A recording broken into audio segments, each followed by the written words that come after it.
You ready, champ? I've been ready for this my whole life. His is a story that is truly inspirational.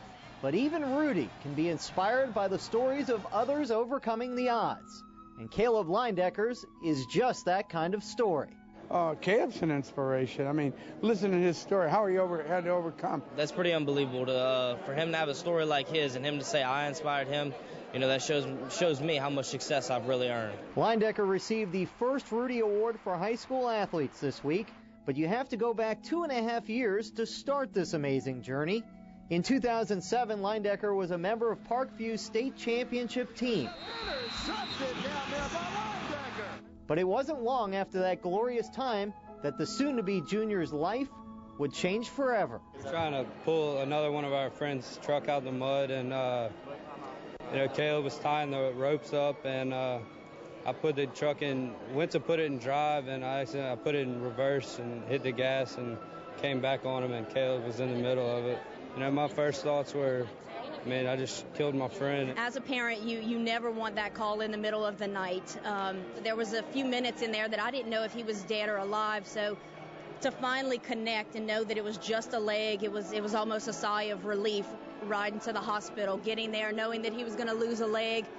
Just didn't seem that big of a deal when you thought your child was going to be dead. Honestly, the first thing that came to my head was I was worried my coaches were going to be mad at me, and I was worried I'd never play football again. It was an unlikely, and many would have argued an unrealistic goal, but Calob was determined to make it back to the field.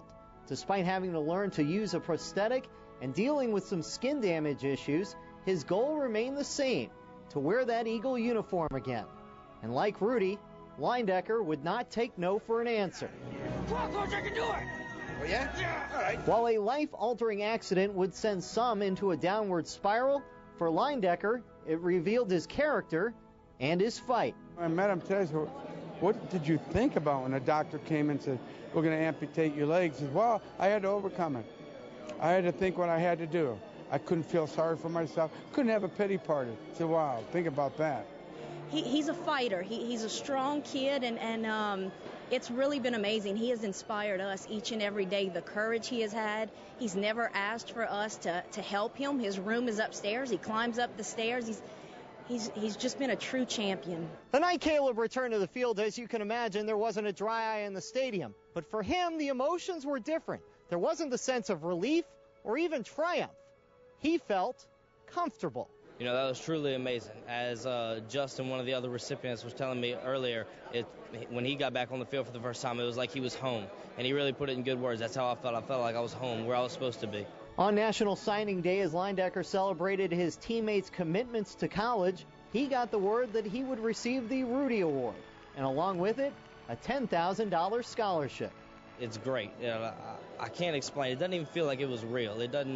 There's just so much going on. It just doesn't even feel real to me. It's great. It's really impressive to see how far he's come and what he's overcame and what he's worked through, and just really proud of him and happy for him. Leindecker plans to attend LSU and pursue a degree in kinesiology and hopes to be a part of the Tiger football team, working with strength coach Tommy Moffitt.